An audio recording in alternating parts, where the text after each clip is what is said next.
Boa noite, igreja. Boa noite, meu irmão. Boa noite, minha irmã. Boa noite, Igreja Cristã Nova Vida em Olaria. Mais uma quinta-feira em que nós estamos aqui reunidos para esse nosso culto de oração e pregação da palavra, neste formato ainda à distância, às 19h30, em uma sala virtual de oração. E agora nós nos colocamos diante das Escrituras para ouvir a exposição do texto sagrado.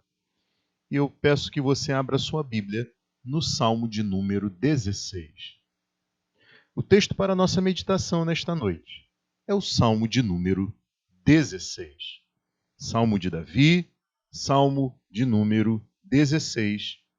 E assim nos diz a palavra do Senhor.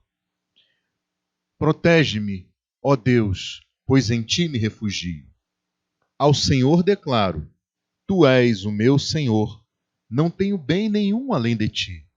Quanto aos fiéis que há na terra, eles é que são os notáveis, em quem está todo o meu prazer.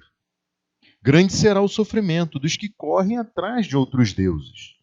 Não participarei dos seus sacrifícios de sangue, e os meus lábios nem mencionarão os seus nomes.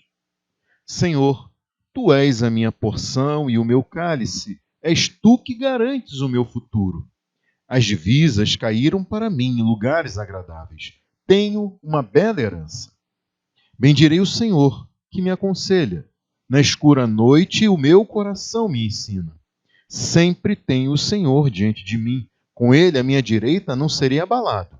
Por isso, o meu coração se alegra e no íntimo exulto. Mesmo o meu corpo repousará tranquilo, porque tu não me abandonarás no sepulcro, nem permitirás que o teu santo sofra a decomposição. Tu me farás conhecer a vereda da vida, a alegria plena da tua presença, eterno prazer à tua direita. Curve sua cabeça, vamos orar. Senhor Deus e Pai, nós aqui estamos diante da tua presença, Senhor, para ouvir a voz do teu Espírito Santo, que inspirou o teu servo Davi para escrever este Salmo de número 16 nas nossas Bíblias. Senhor Deus, nós te agradecemos pela tua palavra. Davi escreveu para além da sua pessoa, para além da sua existência. Ele escreveu a respeito de alguém superior a ele. E a tua palavra nos revela que esse alguém foi Jesus, o Cristo, o Filho de Deus, o Rei eterno, soberano, que se fez homem, viveu entre nós, foi crucificado, morreu, mas ressuscitou e hoje está à direita de Deus Pai.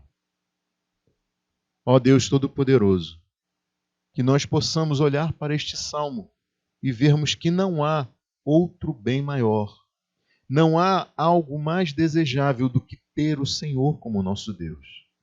E também, ó Deus, que nós possamos olhar para a pessoa e a obra de Cristo, nos rendendo aos pés dele, reconhecendo a sua grandeza e soberania, e vivendo, Senhor, à luz dessa verdade, de que não há outro bem além de ti. E tudo aquilo que temos, nós damos graças ao Senhor. Mas que a nossa esperança não está neste mundo, nem nas posses que nós podemos ter, Senhor. A nossa esperança está no céu. Andamos com os pés nessa terra, mas a nossa mente, a nossa expectativa, voltada para a eternidade, quando estaremos contigo, Senhor. Ajuda-nos a viver desta maneira. Vivermos para a tua glória, a honra e louvor, e anunciarmos a tua palavra, para que outros e outras também te conheçam, ó Deus, e tenham o Senhor como o bem maior de suas vidas. Oramos, pedimos isso, em nome de Jesus. Amém. Meus irmãos e minhas irmãs, vejam vocês que o escritor deste salmo, ele é identificado na Bíblia como sendo o rei Davi.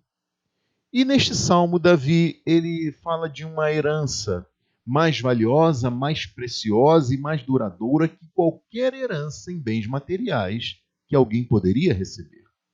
Esse bem maior que Davi declara ter recebido é o próprio Senhor Deus. Davi declara neste salmo que o Senhor Deus é a herança dele.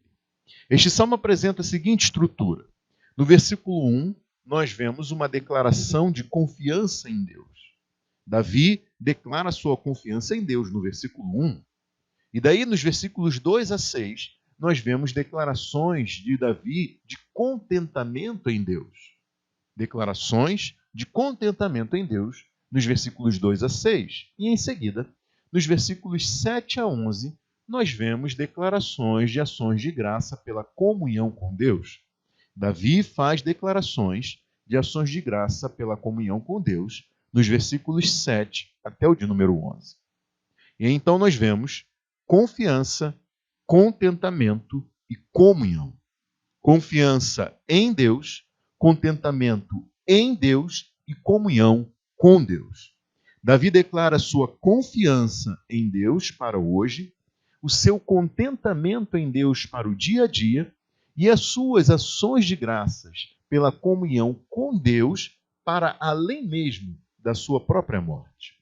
De tal modo que esta noite nós veremos que a comunhão com Deus é fonte de contentamento eterno e confiança para perseverança na fé. A comunhão com Deus é fonte de contentamento eterno e confiança para a perseverança na fé. Bom, meus irmãos e minhas irmãs, esta é a segunda pregação neste Salmo de número 16. Semana passada, nós vimos parte deste Salmo e, por isso, eu irei passar brevemente por aquilo que nós vimos na semana passada, a fim de dar continuidade ao que nós temos para observar nesta noite. E eu quero começar isso pelo versículo 1, onde nós vimos, na semana passada, que este salmo é constituído por uma breve oração de petição nesse versículo 1, que não se desenvolve ao longo do salmo. O restante do salmo, ele é marcado por declarações de contentamento e de ações de graças a Deus. Davi, ele não menciona nenhuma ameaça, nem sofrimentos, nem motivos de angústia, nem coisas que estivessem ali afligindo a sua alma. Nada que pudesse dar razão a esse pedido de proteção a Deus e a sua declaração de que o Senhor era o seu refúgio. Talvez Davi estivesse sob uma ameaça de morte. Isso se a gente considerar o que ele menciona nos últimos versículos desse salmo, os versículos 9 e 10, quando ele registra o seguinte, veja aí na sua Bíblia junto comigo. Por isso meu coração se alegra e no íntimo exulto, mesmo o meu corpo repousará tranquilo, porque tu não me abandonarás no sepulcro, nem permitirás que o teu santo sofra decomposição. Então vejam vocês que na ausência de menção de quaisquer inimigos ou razão para angústias, temores ou aflições, parece que o maior inimigo neste salmo é a própria morte.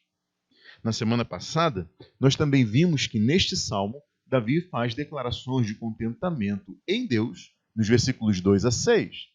E aqui, nesses versículos 2 a 6, Davi mostra que ter o Senhor como Deus é o que mais importa nesta vida. Ter o Senhor como Deus é o que mais importa nesta vida.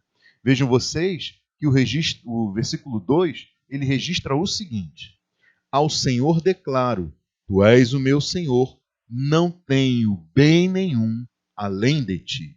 Não tenho bem nenhum além de ti. Mas ouçam outra tradução para esse versículo 2, que registra o seguinte: tu és meu Senhor, tudo o que tenho de bom vem de ti.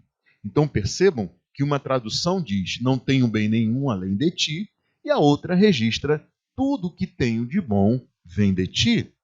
Daí a gente percebe que ter o Senhor como nosso Deus é o bem mais precioso que nós poderíamos desejar, e também os bens que nós possuímos são todos dádivas do Senhor para as nossas vidas.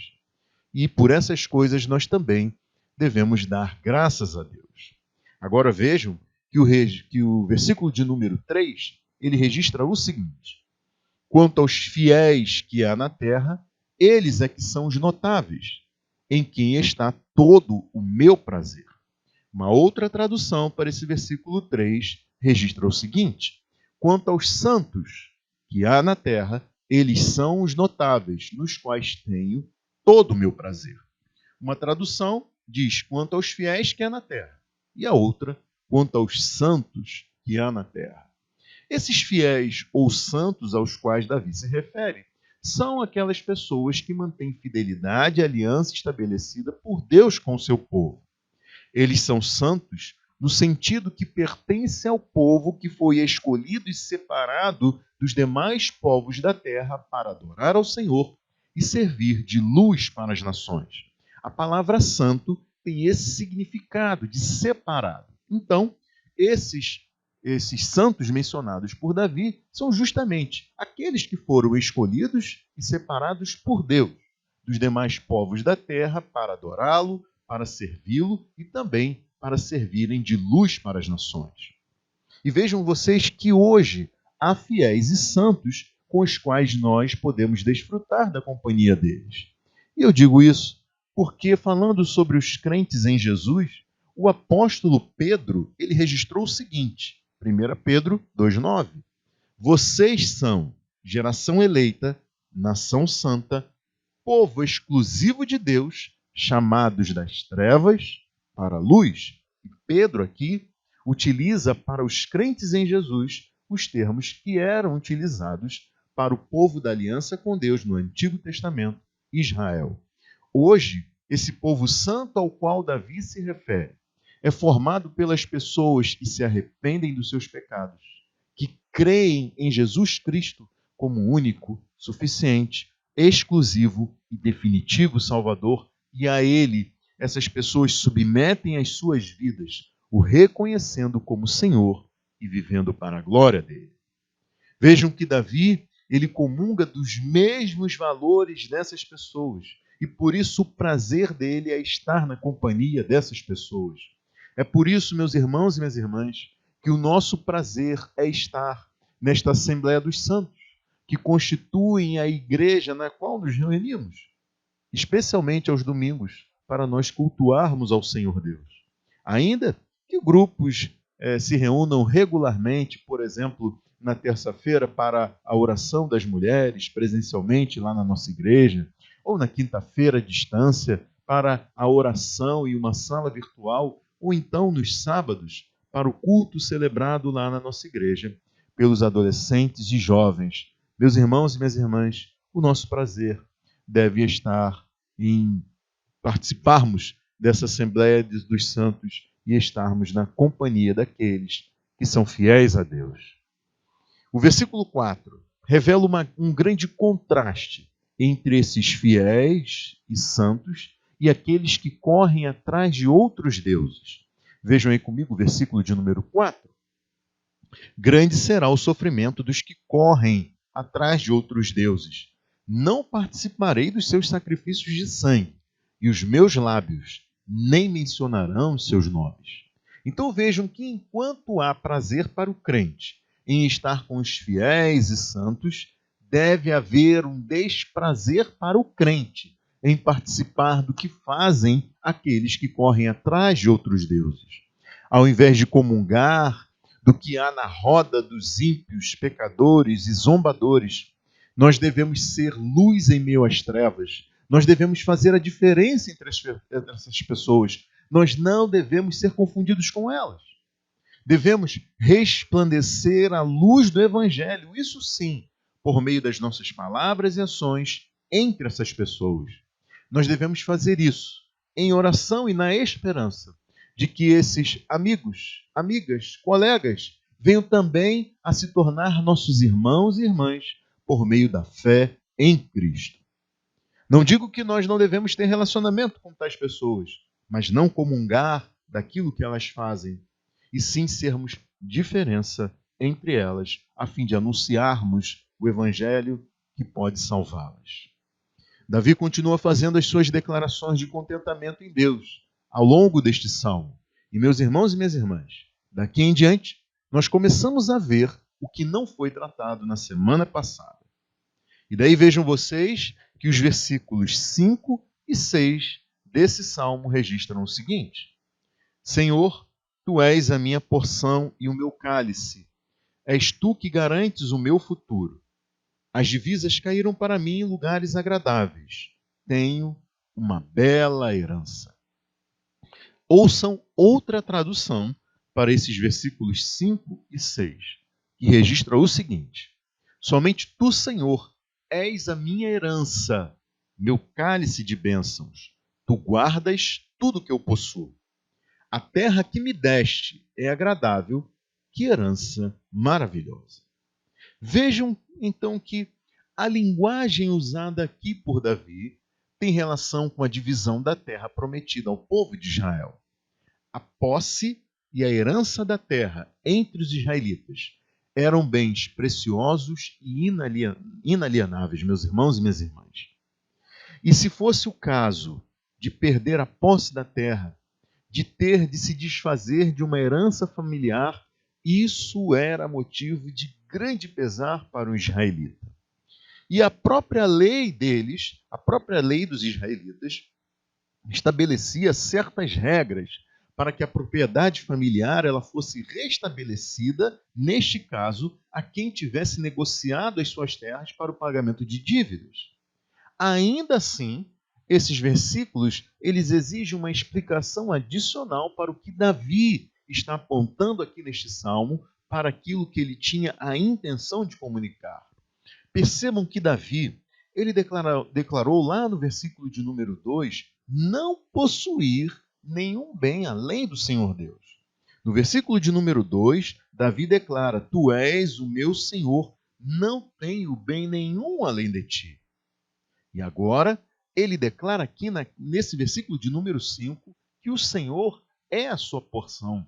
Davi declara a Deus: Somente tu, Senhor, és a minha herança. E outras traduções, elas ajudam a gente a perceber mais e melhor o peso daquilo que Davi está declarando aqui nesse versículo de número 5. Uma dessas traduções diz o seguinte: O Senhor é a porção da minha herança e o meu cálice. Tu sustentas a minha sorte. Outra tradução diz o seguinte: Tu, ó Senhor, és tudo o que tenho. O meu futuro está nas tuas mãos. Tu diriges a minha vida. E mais uma tradução diz assim: A minha riqueza, a minha herança nesta vida é o Senhor. Ele é o alicerce que sustenta a minha vida. E daí então a gente percebe que Davi reafirma neste versículo de número 5 que o Senhor Deus era a herança dele, era a porção da herança dele na terra, o Senhor Deus era tudo o que Davi tinha, era a riqueza e a herança dele nesta vida. Mas percebam que ainda assim, no versículo de número 6, Davi declara que tinha recebido também uma porção de terra, conforme mostram outras traduções para este versículo. Uma dessas traduções diz o seguinte: A terra que me deste é agradável, que herança maravilhosa. E uma outra registra o seguinte: As divisas da terra caíram para mim em lugares agradáveis. Tenho uma maravilhosa herança.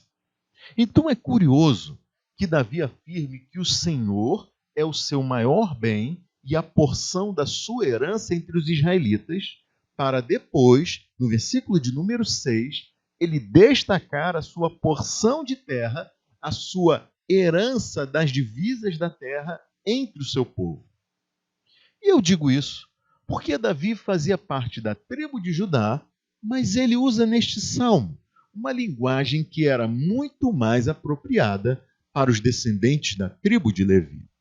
Deixa eu explicar isso melhor para vocês.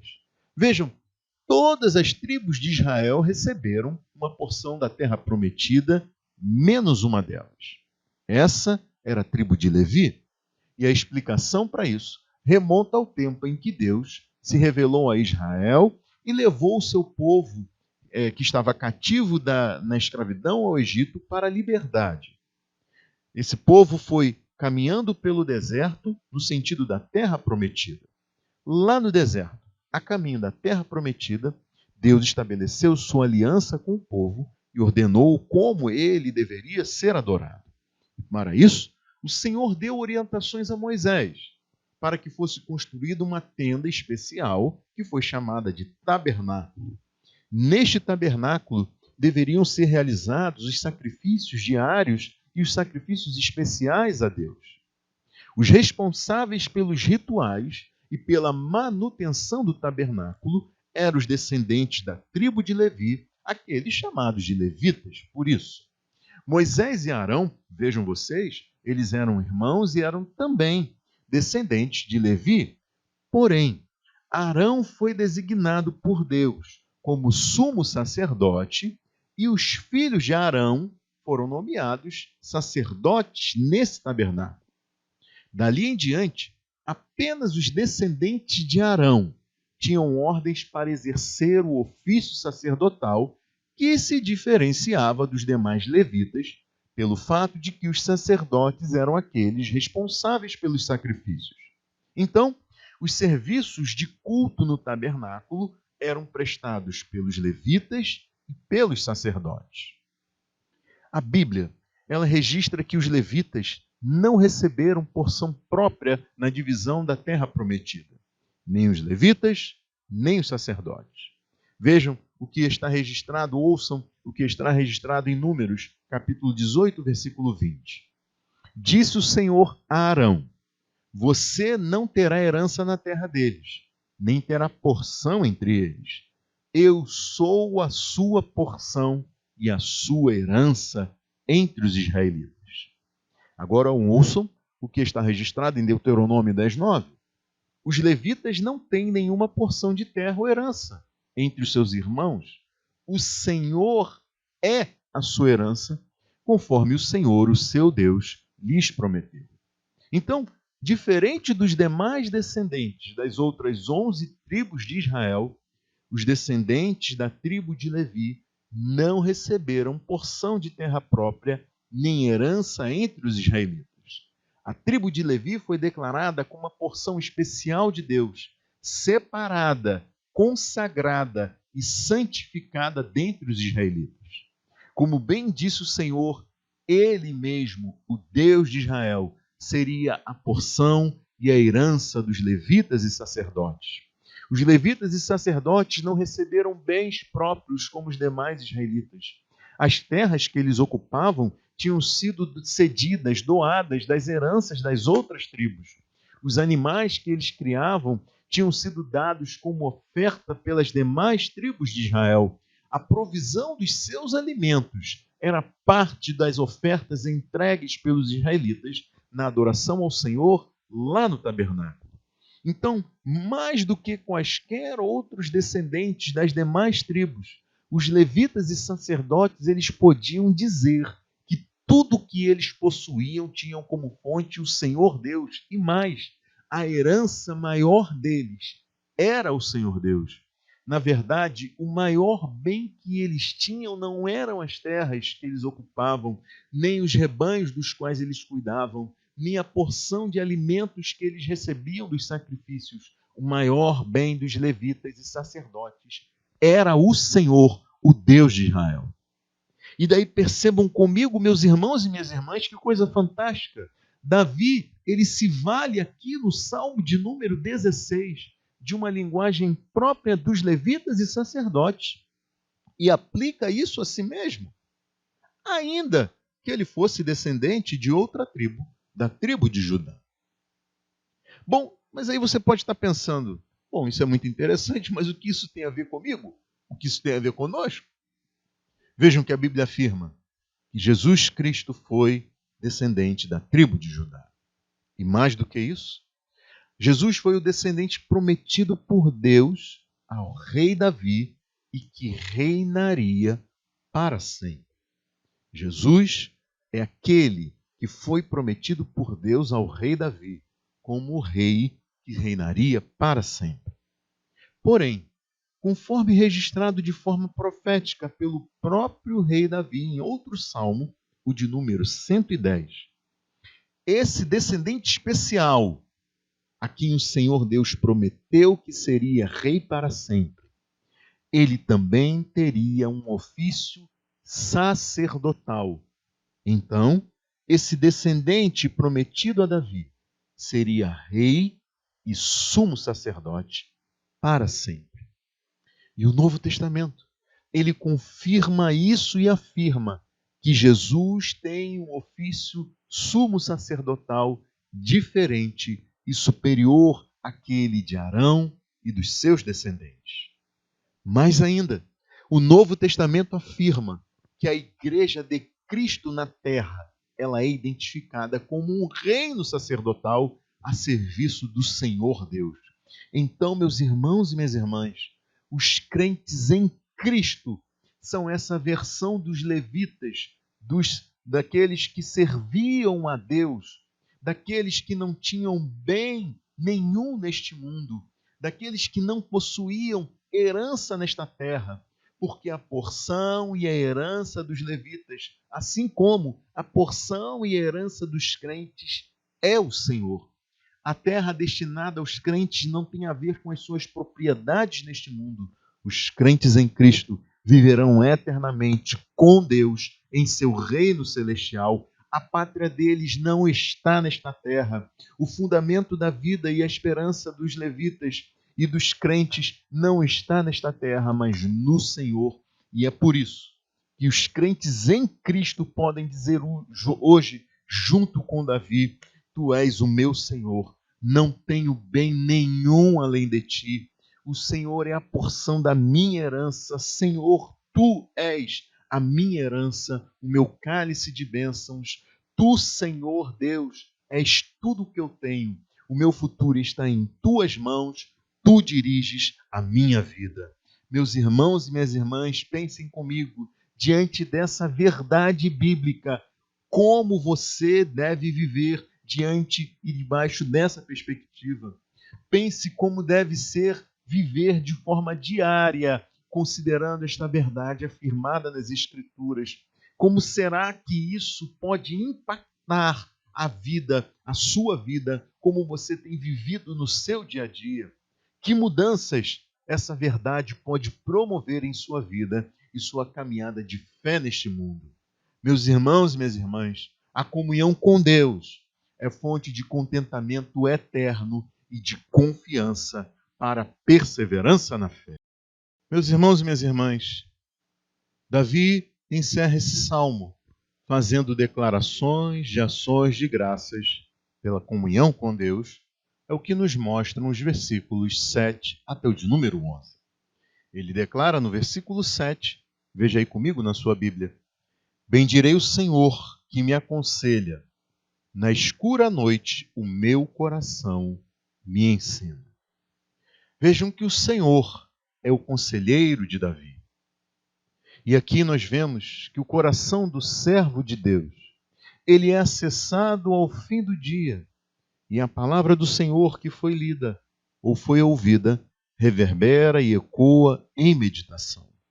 O coração do servo de Deus é um repositório dos ensinamentos do Senhor, que são acessados nos momentos em que mais são necessários. O coração do servo de Deus é como o estômago de um animal ruminante, que leva de volta à mente aquilo que foi lá colocado para ser mastigado e digerido de forma completa. Que nós, meus irmãos e minhas irmãs, sejamos servos e servas de Deus como esse. Que a palavra do Senhor seja guardada em nossos corações para nós não pecarmos contra Ele. Mas veja comigo agora o versículo de número 8, que registra o seguinte: Sempre tenho o Senhor diante de mim, com Ele à minha direita, não serei abalado. Agora dê uma olhadinha aí no versículo de número 11. Tu me farás conhecer a vereda da vida, alegria plena na tua presença, eterno prazer à tua direita.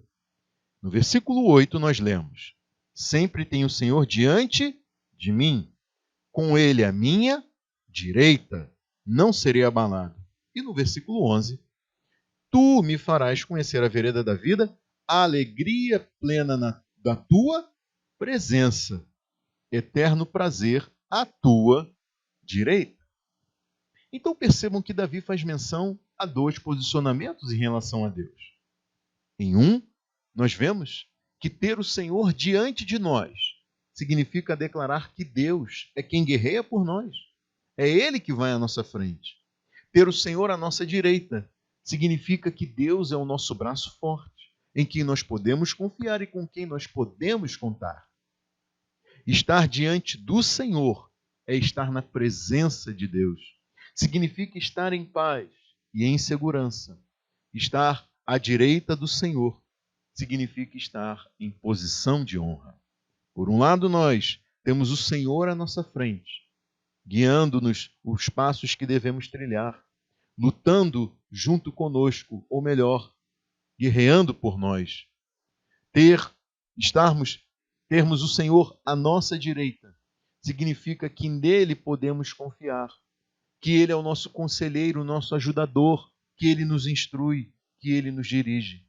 Estarmos diante do Senhor significa gozar da sua santidade, da sua presença maravilhosa e da sua paz e segurança. Estar à direita do Senhor significa estar em uma posição de honra, mesmo sendo nós, homens e mulheres, miseráveis e indignos. Agora veja os versículos 9 e 10, onde nós lemos o seguinte: Por isso meu coração se alegra, e no íntimo exulto, mesmo meu corpo repousará tranquilo, porque tu não me abandonarás no sepulcro, nem permitirás que o teu santo sofra decomposição. E daí, meus irmãos e minhas irmãs, para falar sobre estes versículos, eu terei de recorrer ao Novo Testamento. Vejam que no dia de Pentecostes, depois da morte e ressurreição do Senhor Jesus Cristo, o apóstolo Pedro se levantou diante da multidão que estava impressionada, porque ouvia os discípulos de Jesus, que eram judeus ali da Galileia, falando na língua nativa de cada um que tinha vindo dos mais longínquas terras para a celebração da festa do Pentecostes em Jerusalém. E eu peço você para abrir a sua Bíblia em Atos, capítulo de número 2. Vamos abrir aí as nossas Bíblias no livro de Atos, lá no Novo Testamento, no capítulo de número 2. E eu convido você a ler comigo os versículos 22 até o de número 33. Abra sua Bíblia em Atos, capítulo 2, e leia comigo os versículos 22 até o de número 33, onde o apóstolo Pedro, ele fala à multidão naquele dia de Pentecostes, e ele nos dá uma interpretação, conforme a inspiração do Espírito Santo, para o que nós lemos lá no Salmo de número 16. Atos capítulo 2, versículo 22, nos diz assim: Israelitas, ouçam estas palavras. Jesus de Nazaré foi aprovado por Deus diante de vocês por meio de milagres, maravilhas e sinais que Deus fez entre vocês por intermédio dele, como vocês mesmos sabem.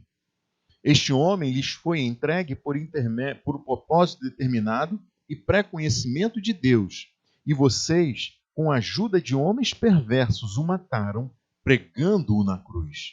Mas Deus o ressuscitou dos mortos, rompendo os laços da morte, porque era impossível que a morte o retivesse. A respeito dele, disse Davi, preste atenção, meu irmão, no que Pedro fala aqui: eu sempre via o Senhor diante de mim, porque ele está à minha direita, não seria abalado. Por isso, meu coração está alegre e a minha língua exulta, o meu corpo também repousará em esperança. Porque tu não me abandonarás no sepulcro, nem permitirás que o teu santo sofra decomposição.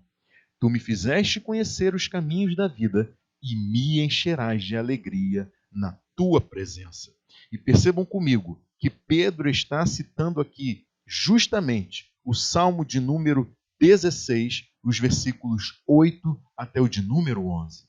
E ele continua: Irmãos, posso dizer-lhes com franqueza que o patriarca Davi morreu e foi sepultado, e o seu túmulo está entre nós até o dia de hoje.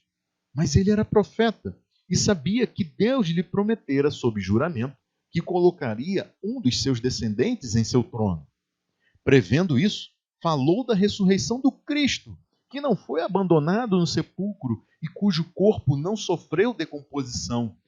Deus ressuscitou este Jesus e todos nós somos testemunhas desse fato. Exaltado à direita de Deus, ele recebeu do Pai o Espírito Santo prometido e derramou o que vocês agora veem e ouvem. Então, conforme a interpretação dada pelo Espírito Santo ao apóstolo Pedro, este Salmo 16, dos versículos 8 a 11, trata da vitória de Jesus sobre a morte, da sua coroação em sua ressurreição, a sua ascensão à direita de Deus Pai nas alturas. O apóstolo Pedro declarou que o rei Davi morreu, foi sepultado, seus ossos jaziam num túmulo. Ele não era o alvo imediato desse Salmo 16, mas a expectativa de Davi, mesmo assim, meus irmãos e minhas irmãs, não restou frustrada. Sim, ele profetizou a respeito de Jesus o Cristo. Porém, um dia, Davi se levantará do seu túmulo e, junto com todos os fiéis e santos de todos os tempos, ele será ressuscitado para que possa ter vida e alegria plena e eterna na presença e à direita de Deus Pai. Vejam que a mesma interpretação desse Salmo 16 foi feita também pelo apóstolo Paulo. E isso está registrado lá em Atos capítulo 13. Abra aí a sua Bíblia, Atos capítulo 13, e vamos ler os versículos 34 até o de número 39. Atos capítulo 13, versículos 34 a 39. O apóstolo Paulo ele estava pregando nesta ocasião em uma sinagoga, e enquanto ele proclamava o evangelho, falando a respeito da vida, do ministério, da morte e da ressurreição de Jesus Cristo, ele afirmou em Atos 13, versículos 34 a 39. O fato de que Deus o ressuscitou dos mortos para que nunca entrasse em decomposição é declarado nestas palavras: eu lhes dou as santas e fiéis bênçãos prometidas a Davi. E aqui, vejam vocês, que o apóstolo Paulo está citando um texto do livro do profeta Isaías. E ele continua. Assim ele diz noutra passagem: não permitirás que o teu santo sofra decomposição. E aqui ele menciona justamente o Salmo 16, o versículo de número 10. E o apóstolo Paulo continua: tendo, pois, Davi servido ao propósito de Deus em sua geração, adormeceu, foi sepultado com os seus antepassados e seu corpo se decompôs. Mas aquele a quem Deus ressuscitou não sofreu decomposição. Portanto, meus irmãos, quero que saibam que mediante Jesus lhes é proclamado o perdão dos pecados. Por meio dele, todo aquele que crê é justificado de todas as coisas, das quais não podiam ser justificados pela lei de Moisés. E aí, meus irmãos e minhas irmãs, vejam que o apóstolo Paulo afirma que o corpo do rei Davi sofreu decomposição na morte, porém Jesus Cristo foi ressuscitado, não sofreu decomposição, e é por meio da fé nesse Jesus Cristo morto e ressuscitado que toda pessoa pode alcançar o perdão dos seus pecados. Não só isso, quem crê em Jesus Cristo é justificado, o que significa que passa a ser visto aos olhos de Deus como uma pessoa justa. A fé em Jesus Cristo proporciona à pessoa que crê o que é impossível de ser alcançado pelo cumprimento de regras e de exigências legais. Vejam que ainda que alguém se esforce para cumprir todos os 613 mandamentos e ordenanças da lei dos judeus, ainda que se esforce para tanto, nunca alcançará a perfeição do cumprimento de cada tio e de cada vírgula, de cada detalhe dessa lei. E o mesmo se pode dizer de toda e qualquer pessoa que pensa ser possível alcançar essa justificação por meio de suas boas ações e do seu esforço em cumprir uma boa regra ética e moral na sociedade em que vive. como nós vimos recentemente no Salmo de número 14, há algumas semanas, a Bíblia afirma que não há ninguém que faça o bem. Não há um sequer, não há um justo, não há um sequer a quem se possa atribuir justiça plena e verdadeira aos olhos do Senhor.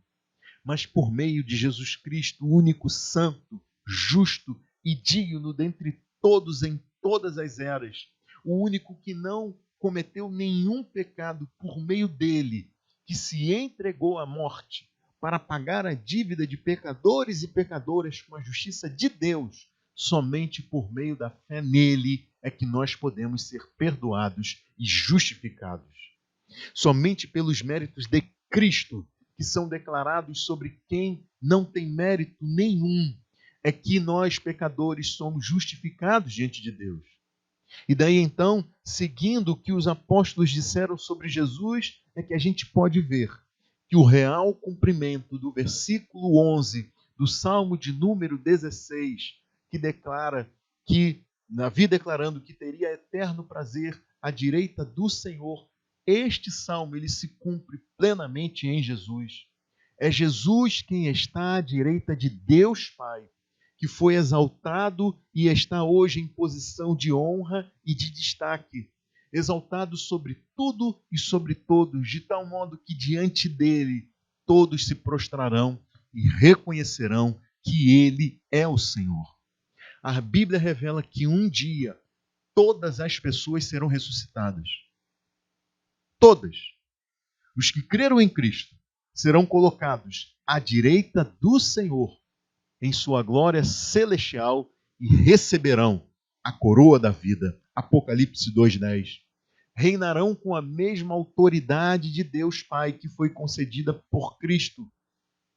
E também se sentarão com Cristo no trono dele, assim como ele venceu e sentou-se no trono de seu Pai, de Deus Pai. Apocalipse 2:26 e Apocalipse 3:21 nos garantem isso. Mas quem não creu em Deus e nunca depositou a sua verdadeira esperança em Cristo, ressuscitará, não para a glória, mas para a vergonha eterna. Mais do que isso, ressuscitará para ser julgado por seus pensamentos, palavras e ações. E eu pergunto, quem poderá resistir a tal julgamento? E eu lhes digo, ninguém. E isso é o que garantem as Escrituras. Essas pessoas, infelizmente, para a sua desgraça, serão lançadas no lago de fogo, experimentarão a segunda morte, serão atormentadas dia e noite para todo sempre. Meus irmãos e minhas irmãs, esta é a verdade que a palavra do Senhor nos garante. Então, vejam que neste salmo, o rei Davi afirma no versículo de número 5, Senhor, tu és a minha porção e o meu cálice, és tu que garantes o meu futuro. Nós já falamos sobre o que significa ter o Senhor como a nossa porção, como a nossa herança nesta terra. Mas ao fim dessa mensagem, eu gostaria de falar sobre o cálice que Davi menciona neste salmo. Este cálice se refere àquilo que o anfitrião oferecia para os seus hóspedes. E a Bíblia, ela descreve o Senhor Deus como esse que recebe pessoas diante de si na qualidade de rei. Aos crentes é dito que o Senhor Deus lhes oferece um cálice de bênçãos nessa audiência. Os crentes são recebidos com honrarias pelo anfitrião divino e rei do universo em sua santíssima presença. A Bíblia afirma, ainda que os crentes recebem um cálice especial, o cálice da salvação, como por exemplo, registrado no Salmo 116, versículo 13, que registra: erguerei o cálice da salvação e invocarei o nome do Senhor. Mas a Bíblia, ela também faz menção a pessoas que não são bem recebidas nessa audiência com o rei juiz de toda a terra. A Bíblia afirma que haverá quem beberá do vinho do furor de Deus, que será derramado sem mistura no cálice da sua ira. Apocalipse 14:10. E daí, como aponta neste Salmo 16, no versículo 5, O futuro dos crentes está garantido pelo Senhor. Já aos incrédulos, está destinado grande sofrimento, como mostra o versículo de número 4. E aí eu lhe pergunto, meu amigo, minha amiga, qual cálice você beberá quando Deus vier julgar a terra? O cálice da salvação ou o cálice do furor da ira de Deus? Qual será o seu futuro? Alegria plena e eterno prazer na presença de Deus no céu, ou angústia e dor em total desolação com o diabo e os seus demônios no inferno? Hoje está diante de você, meu amigo, minha amiga, o cálice de bênçãos e salvação e o cálice do furor da ira de Deus. É por isso que eu lhe faço o convite, que pode mudar o seu destino eterno. Venha hoje mesmo, beba de graça e tenha vida por meio da fé somente em Cristo. Que você se arrependa dos seus pecados, que você creia em Jesus, o recebendo como Salvador e Senhor da sua vida, meu amigo, minha amiga, e que você possa então experimentar verdadeira alegria, eterno prazer na presença de Deus, sabendo que a comunhão com Deus é fonte de contentamento eterno e de confiança para perseverança na fé. Curve sua cabeça, vamos orar. Senhor Deus e Pai, nós agradecemos pela Tua palavra, por aquilo que registrou o Teu servo Davi, de forma profética, falando a respeito de Jesus Cristo, Senhor de toda a terra e Salvador de quem nele crê. Pai eterno, nós pedimos que nós possamos viver desta forma, sabendo que esta comunhão com o Senhor é a nossa maior dádiva, é a nossa maior bênção, é o que mais poderíamos desejar nesse mundo. Ó Deus, que possamos encontrar nesta comunhão contigo verdadeiro contentamento, ó Deus, plena satisfação para as nossas vidas. Um contentamento que se estenderá, como garante as Escrituras, para a eternidade. E para isso, Senhor, vivendo debaixo dessas verdades, que nós possamos perseverar na fé, confiando que o Senhor é fiel, que o Senhor está diante de nós, que nós temos o Senhor à nossa direita. Pai eterno, eu te peço por cada uma dos meus irmãos e minhas irmãs, que a tua graça seja sobre eles, seja sobre elas. E também peço por aqueles, Senhor, que ainda não experimentaram, não beberam desse cálice da salvação. Para aquelas pessoas que, se continuarem nesse estado, um dia sorverão até a última gota do cálice da ira de Deus. Que essas pessoas saibam que Jesus bebeu deste cálice da ira de Deus, mesmo sendo não merecedor disso, para que toda aquela que nele creia não tenha de beber deste cálice da ira do Senhor, mas possa desfrutar do doce, das delícias, do cálice de bênçãos e de salvação para quem se arrepende e crê em Cristo. Nós oramos e te pedimos isso hoje, em nome de Jesus. Amém. Meu irmão, minha irmã, Deus abençoe a sua vida rica e abundantemente. Meu amigo, minha amiga, renda-se aos pés do Senhor e reconheça Ele como Salvador. Tenha uma boa semana e até a próxima oportunidade, se Deus assim nos permitir.